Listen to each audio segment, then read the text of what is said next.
નમસ્તે વિદ્યાર્થી મિત્રો, હું જલાસર આજના સેશનમાં તમારું સ્વાગત કરું છું. વિદ્યાર્થી મિત્રો, આજે આપણે સ્ટાન્ડર્ડ 12માં unit 3 read to stress control exercises, તણાવને નિયંત્રિત કરતી કસરતો. આપણે ફર્સ્ટ રીડમાં જે વાત કરી સ્ટ્રેસ તણાવ છે તે આપણા જીવનમાં રોજબરોજના જીવનમાં અને હાલના સમયમાં જે આ યુગ એવો આવી ગયો તેને નિયંત્રિત કરવું જરૂરી છે. વિદ્યાર્થીઓને સ્ટડીનું સ્ટ્રેસ હોય, આપણા મધર ફાધરને એના કામનું મનીનું એનું સ્ટ્રેસ હોય, તેને કઈ રીતે નિયંત્રિત કરવું તેના વિશે આપણે ફર્સ્ટ યુનિટમાં થોડાક સ્ટેપ જોયા. આ યુનિટમાં પણ એની એક્સરસાઇઝ જ આપેલી છે. અહીં લેખક તમારી તંદુરસ્ત જીવન શૈલી છે અને સુખી જીવન માટે ધ્યાન છે એની રીતો પણ દર્શાવે છે. મેડિટેશન 1, મેડિટેશન 1, 2 પણ આપેલા છે. ત્યારબાદ ધ્યાન પોતે તમારા શરીરમાં તમારા મનની એકાગ્રતા છે એ દર્શાવે છે. અહીંયા ધ્યાન તણાવમુક્ત રહેવું હોય તો ધ્યાન ધરવું જરૂરી છે, અથવા તમારું મનગમતું ચિત્ર છે જોવો, એને દોરો, પિક્ચર જોવો, તમારી ગમતી વ્યક્તિને મળો, તમારા મિત્રોને મળવો, ફરવા માટે કોઈ કુદરતી સૌંદર્યવાળા સ્થળે બહાર જાઓ તે તમને પસંદ છે, એવું કરવાથી તણાવ છે હળવો થાય છે. તો આજે આપણા રીડ જોઈએ તે પહેલાં તેને લગતા થોડાક સ્પેલિંગ છે તે પક્કા કરી લઈએ. વિદ્યાર્થી મિત્રો, અહીંયા તમારી સામે સ્પેલિંગ છે જે પાકી બુકમાં લખવાના હોય છે. લેક્ચર આપણા 2 કે 3 જેટલા લેક્ચર હોય યુનિટ પૂરા થાય એટલે પાકી બુકમાં છે સ્પેલિંગ લખી લેવા. તો સ્ટ્રેસ કંટ્રોલ એક્સરસાઇઝીસના સ્પેલિંગ થોડાક જ છે અને નાનો યુનિટ છે. સિમ્બોલાઇઝથી શરૂઆત કરીએ. સિમ્બોલાઇઝ એટલે પ્રતીક સ્વરૂપે રજૂ કરવું, ના બદલામાં વપરાવું, અને જે રિપ્રેઝેન્ટ ના બદલામાં વપરાવું. સ્ટેન્ડ ફોર ના પ્રતીક સ્વરૂપે છે ઊભું રહેવું. તો અહીંના સિમિલર શબ્દો છે. ત્યારબાદ હાર્મની એટલે અહીંયા શાંતિ થશે, સાનુકૂળતા. ત્યારબાદ ટ્રેન્કિલિટી એટલે રાહત, માનસિક શાંતિ. સેરેનિટી એટલે શાંતિ, નિર્મળતા પણ થાય. મેડિટેટ એટલે ધ્યાન ધરવું, ગહનતાથી વિચારવું તે. વિઝ્યુલાઇઝ માનસિક ચિત્ર ઊભું કરવું, ખ્યાલ બાંધવો. પછી છે ઇલ્યુસ્ટ્રેટ સ્પષ્ટ કરવું, સમજાવવું. ત્યારબાદ છે એક્સપ્લોર, એક્સપ્લોર એટલે તપાસ કરવી. ત્યારબાદ છે ટેક્સચર એટલે રચના થાય, વસ્તુનું સંઘટન. ત્યારબાદ લાસ્ટ છે આના લેક્ચર પૂરતો નેવલ એટલે નાભી, ડ્યુટી. હવે આપણે રીડ તરફ પાછા ફરીએ. તો આજે શરૂઆત કરીએ સ્ટાન્ડર્ડ 12માં read to stress control exercises. Short meditation 1. Short એટલે લઘુ, મેડિટેશન એટલે ધ્યાન, લઘુ ધ્યાન. પ્રથમ, make yourself comfortable. Yourself એટલે તમારી જાતને, કમ્ફર્ટેબલ એટલે આરામદાયક. તમારી જાતને છે આરામદાયક, હળવી ફૂલ બનાવો. And close your eyes. પછી તમારી આંખો છે તે બંધ કરો. આ લાઈનમાં કહે છે તમારી જાતને હળવી ફૂલ આરામદાયક બનાવવાનું અને તમારી આંખો છે બંધ કરો. ત્યારબાદ choose a word that symbolizes a calmness to you. Choose a word એવો શબ્દ છે પસંદ કરો જે ના પ્રતિક રૂપે હોય, સિમ્બોલાઇઝ એટલે ના પ્રતિક રૂપે હોય. શેના પ્રતિક રૂપે? તો શાંતિ. ટુ યુ એટલે એવો શબ્દ પસંદ કરો જે તમારા માટે શાંતિનું પ્રતિક હોય, જેના વિશે વિચારતા જ તમને મનમાં શાંતિ અનુભવાય, હળવાશ અનુભવાય. હાર્મની છે, ટ્રેન્ક્વિલિટી છે, શબ્દો છે કેટલાક.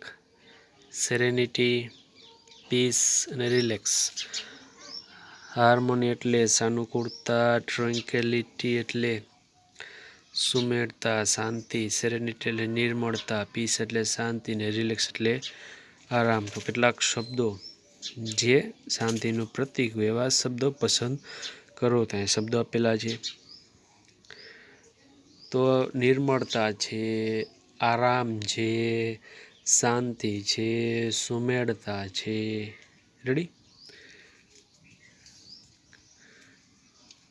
Meditate on your ચૂઝન word. હવે જે તમે પસંદ કરેલો શબ્દ છે તેના પર ધ્યાન ધરો, મેડિટેટ કરો. Visualise scenes. વિઝ્યુઅલાઇઝ સીન એટલે દ્રશ્ય છે. વિઝ્યુઅલાઇઝ એટલે મનમાં છે ચિત્ર ઊભું કરવું. Visualise scene that tie in with the word, જે આ શબ્દ સાથે છે મેળ ખાતું હોય. દાખલા તરીકે આપણે સેરેનિટી છે તે પસંદ કરેલો, નિર્મળતા. તો નિર્મળતામાં હું કુદરતી દ્રશ્ય છે, સૌંદર્ય જોઉં છું. હવે તે તેની સાથે ફિટ બેસે. ઝરણું છે, સરસ મજાનો ઠંડો ઠંડો પવન. ઝરણું છે એ પહાડોમાંથી પસાર થાય છે. તો સેરેનિટી છે એના સાથે બંધ બેસતું છે. Tie in with the word or build up mental images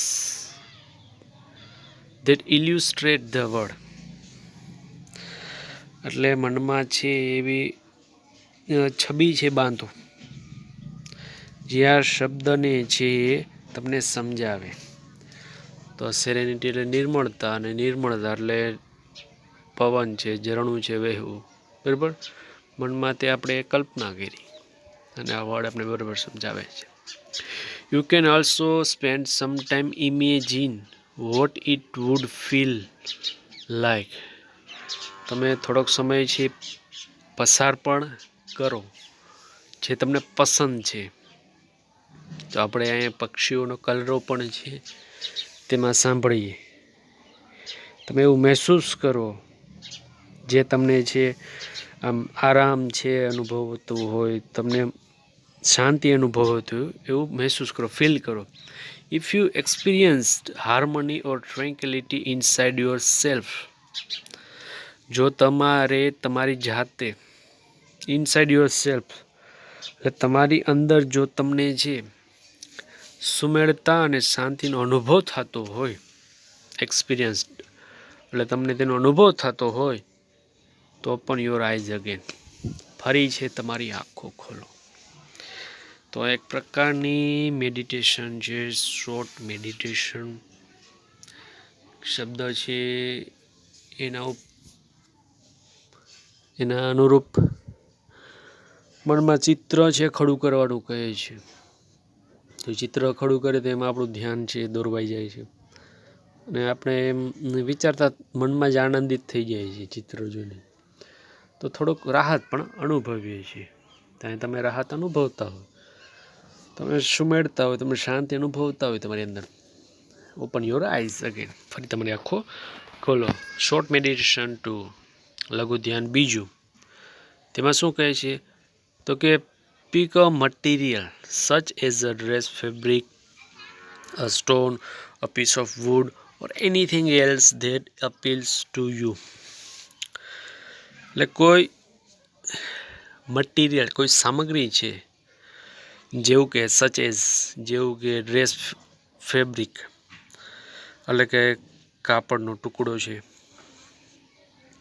a stone એક પથ્થર છે, પીસ ઓફ વુડ લાકડાનો એક ટુકડો છે, ઓર એનીથિંગ એલ્સ કંઈ પણ ધેટ અપીલ્સ ટુ યુ, જે તમને યોગ્ય લાગે એવી કોઈ પણ સામગ્રી છે તે લઈ લ્યો. હવે આપણે જે અહીંયા લઈએ છીએ સ્ટોન, એ શું લઈએ છીએ? સ્ટોન છે, પથ્થર લઈએ છીએ. તો કે વિથ યોર આઈઝ ક્લોઝડ, તમારી બંધ આંખો સાથે એક્સપ્લોર ધ ટેક્સચર. એક્સપ્લોર એટલે આપણે જોયું તે ફરવું, ટૂંકમાં એવું થાય. તો આ સામગ્રી છે, ટેક્સચર એટલે એની રચના થાય. તમારી બંધ આંખો સાથે જે આ સામગ્રીની રચના છે એનું મૂલ્યાંકન કરો. Of this material. હવે આપણા હાથમાં જે પથ્થર લીધો છે તો આપણે એને બંધ આંખો સાથે જે સ્પર્શ કરીએ છીએ, કેવું એનું ટેક્સચર છે, બંધારણ છે, રચના છે, એ બધું આપણે જોઈએ છીએ. ગમે બીજી વસ્તુ છે, ક્યારેક આવી ગેમ પણ રમતા હોઈએ છીએ કે આંખ પર પટ્ટી બાંધેલી હોય વસ્તુ છે, એકવાર હાઈડ કરી દે, તે વસ્તુ છે આપણે શોધવાની હોય, અથવા તો વસ્તુ છે આપણે હાથમાં એ વસ્તુ આપે, આપણે તે એની રચના છે તે ઉપરથી તે વસ્તુનું નામ પણ આપવાનું હોય છે. મહેન્દ્રસિંહ આપણે કેટલા સાચા હોઈએ છીએ, આવી ગેમ પણ રમીએ છીએ. તો અહીંયા પણ એક પ્રકારની એક આ મેડિટેશન છે. ગમે વસ્તુ છે, કોઈ પણ તમને પસંદ આવે તે પસંદ લઈ લ્યો, આંખો બંધ કરીને તેની રચના છે ઓફ ધીસ મટીરિયલ, સામગ્રીની જે રચના છે એ રચનાને છે બરાબર તપાસો. Spend at least 2 minutes doing this. અને આ તમારે કેટલા મિનિટ કરવાનું છે? તો ઓછામાં ઓછી તમારે 2 મિનિટ છે આમાં સમય તમારે વિતાવવાનો છે. તો એક પ્રકારનું છે ધ્યાનની વાત કરેલી છે, જેથી તમને કોઈ પણ જાતનું તાણ અનુભવતા હોય તો તમારું માઇન્ડ છે તે સ્થાનેથી ડાયવર્ટ કરવામાં આવે છે અને તમને છે હળવા ફૂલ, આનંદિત, રિલેક્સ, પીસ ફીલ થશે. ત્યાર પછી છે give your brain oxygen heat, એટલે કે તમારા મગજને છે ઓક્સિજનની હીટ આપો. શું છે એક્સરસાઇઝ જોઈએ? Half the problem with being stressed and unable to concentrate properly is that you don't breathe deeply enough to supply your brain with sufficient oxygen.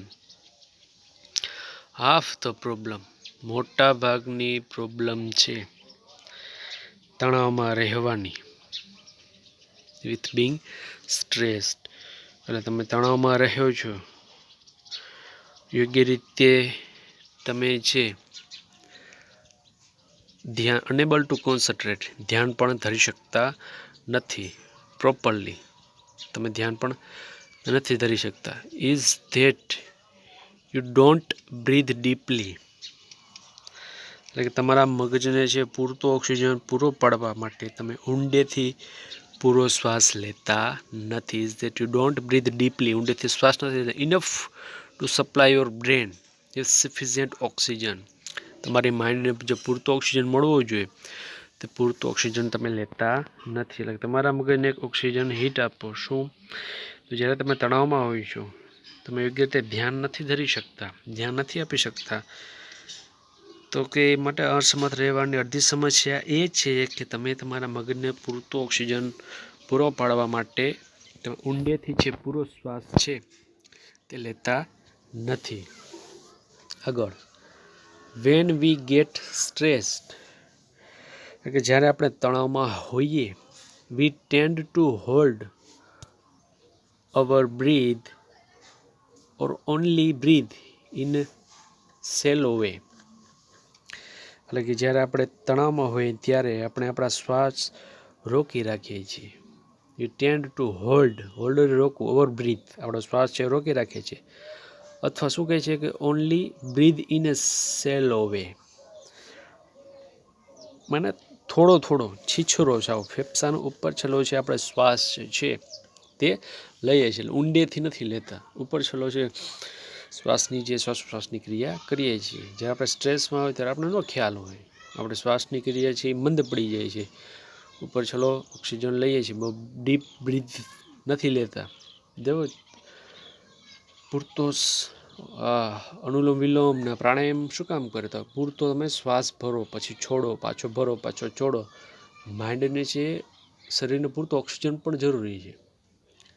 તો તે માટે તમે ધ્યાન સ્ટ્રેસમાં હો અને ધ્યાન ન ધરી શકતા હોય એનું કારણ છે તમારી માઇન્ડને છે પૂરતો ઓક્સિજન મળતો નથી. સ્ટ્રેસમાં હો ત્યારે છે તમે થોડો થોડો શ્વાસ અથવા શ્વાસને છે રોકી રાખો છો. Using only the top part of our lungs, એટલે કે તમે ટોચના ભાગની મદદથી શ્વાસ લ્યો છો. ઊંડેથી ડીપમાંથી તમે શ્વાસ લેતા નથી. In order to deepen your breathing and get oxygen all the way up into the brain again, do the following exercise for 2 minutes. તમારે જો શ્વાસને છે વધારે ઊંડા લેવા માટે ફરીથી ઓક્સિજન છેક તમારા મગજ સુધી પહોંચાડવો હોય, oxygen all the way into the brain again, એટલે ઓક્સિજન છેક તમારા મગજ સુધી પહોંચાડવો હોય તો નીચેની જે કવાયતો છે ફોલોઈંગ એક્સરસાઇઝ ફોર 2 મિનિટ્સ. આ કસરત છે 2 મિનિટ કરો. તો 2 મિનિટ માટેની કસરત શું છે? તો પહેલી જો આપણે ઘણી વાર કરીએ છીએ કે rub both your hands together for a moment to create a energy. ક્ષણ ઉર્જા બનાવવા માટે, ક્રિએટ અ એનર્જી. હૂફ જો આપણે કહીએ છીએ ઉર્જા બનાવવા માટે તમારા બંને હાથો છે, બોથ યોર હેન્ડ્સ, રબ ઘસો, ટુગેધર તમારા બંને હાથોને છે ઘસો. ઘણીવાર છે આપણે 2 હાથ છે શિયાળામાં ઘસીએ છીએ, પછી આપણે તો ગરમ થઈ ગયા, વળી પાછા આપણા આખા શરીર છે કાને આપણા મોઢા ચહેરા ઉપર ફેરવીએ છીએ. તો આ પણ એક ક્રિયા જે શરીરમાં એનર્જી જગાવવા માટે છે, એક ક્ષણ ઉર્જા બનાવવા માટે છે. તમારા બંને હાથને ઘસો. આ એક્સરસાઇઝ આપણે કરીએ જ છીએ, જેથી છે આ એક્સરસાઇઝ પણ આપણે કરીએ જ છીએ. નેક્સ્ટ શું કહે છે? Place your palm on one top of the other on the area just below your naval. Place your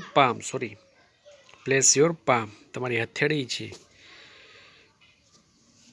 એકબીજા ઉપર તમારા નાભીના નીચેના વિસ્તાર પર મૂકો. Place your palm one on the top of the other, એક હથેળી એના ઉપર બીજી હથેળી ખોળો પાથરીને બેસી તેવી મુદ્રામાં સાધુ સંતોને જોયું છે કે ખોળામાં હથેળી ઉપર બીજી હથેળી છે એવી રીતે આમ ટટ્ટાર બેસે છે. અને તે હથેળી ક્યાં હોવી જોઈએ? તો કે બિલો યોર નેવલ, તમારા ડૂટીના નીચેના વિસ્તાર પર હોવી જોઈએ. તો તમે ઘણી એવી મુદ્રા જોયેલી હશે. અને પછી જે શ્વાસોશ્વાસની ક્રિયા કરે છે. Breathe the consciously into your બેલી.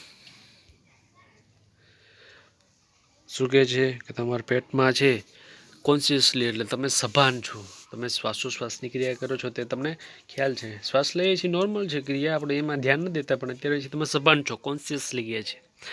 સભાનપણે છે અહીં છે તમે તમારા પેટમાં સભાનપણે છે શ્વાસ લ્યો છો. ઇનટુ યોર બેલી એટલે પેટમાં છે તમે તમારા સભાનપણે છે શ્વાસ લ્યો છો. શ્વાસોશ્વાસની ક્રિયા નોર્મલ છે રોજિંદા જીવનમાં, પણ આપણે ઊંડો શ્વાસ લઈએ છીએ. આપણા હાથની મુદ્રા એક હથેળી પર બીજી હથેળી એમ ખોળામાં રાખેલી છે અને તે આપણા ડૂટીના નીચેના ભાગે આગળ. Making your palms rise every in breath. Making your palms rise every in breath, એટલે કે દરેક શ્વાસમાં હથેળીઓ છે ઊંચી થાય એવું નિર્માણ કરો. જેવું તમે શ્વાસ લેશો, પૂરો શ્વાસ ભરો છો તો તમારી હથેળી છે ઊંચી થશે. દરેક એવી બ્રીથ એવો શ્વાસ લો જેથી તમારી હથેળી છે એ શું થાય? કે ઊંચી થાય એવા શ્વાસોશ્વાસની ક્રિયા કરો. અને લાસ્ટ જે એક્સરસાઇઝ છે, imagine breathing oxygen into your brain. તમે ઓક્સિજન છે લઈ રહ્યા છો, બ્રીથિંગ ઓક્સિજન લઈ રહ્યા છો ઇનટુ યોર બ્રેન, તમારા માઇન્ડમાં. એ તમારે શું કરવાનું છે? કલ્પના. એટલે ઓક્સિજન છે ભરપૂર તમારા આખા શરીરમાં, તમારા મગજમાં, આખા શરીરમાં મળી રહ્યો છે તેવી તમારે કલ્પના કરવાની છે, જેથી પણ તમારા સ્ટ્રેસ છે હળવો થશે. તો આ છે give your brain oxygen hit. Next લેક્ચરમાં આપણે ધ ક્રાઉન પુલ